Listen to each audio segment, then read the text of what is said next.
Space X IPO కొనొచ్చా? SpaceX IPO ఈ మధ్య చాలా పెద్ద డిస్కషన్ పాయింట్ గా ఉంది. Here are the 3 reasons why I'm not investing at IPO stage. Number 1 is valuation risk. SpaceX ఇంకా public company కాదు, కాబట్టి అఫీషియల్ నంబర్స్ మనకి తెలియవు. But estimates tell us that the revenue is between $10 and $12 billion. At maximum 20 billion కంటే ఉండదు అని మార్కెట్లో discussions అవుతున్నాయి. ఐపీఓలో they are seeking valuation of 1.5 trillion.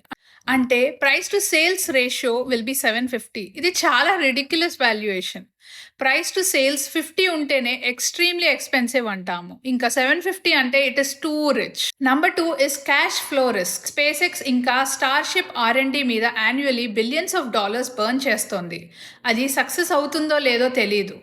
ఇంకో బిజినెస్ స్టార్లింక్ ప్రాఫిట్స్ ఎంత తెస్తుందో ఎవరికీ తెలీదు. At the moment, Starlink profitability is disappointing according to the market analysts. But IPOకి వెళ్లే ముందు మనకి official numbers అనౌన్స్ చేస్తారు. అప్పుడు మనకి గ్రౌండ్ ట్రూత్ ఏంటో తెలుస్తుంది. Number 3 is concentrated financial risk. Majority of the value is tied to Starlink and Starship. పెద్దగా diversity లేదు అండ్ ఈ space sector is prone to regulatory risk. Return రావడం చాలా అన్సర్టన్ గా ఉంటుంది. ఈ 3 రీజన్స్ వల్ల I'm not touching SpaceX IPO. Official numbers వచ్చాక I will make an another video. Please let me know your thoughts. మీరు SpaceX IPO కొనాలి అని అనుకుంటున్నారా?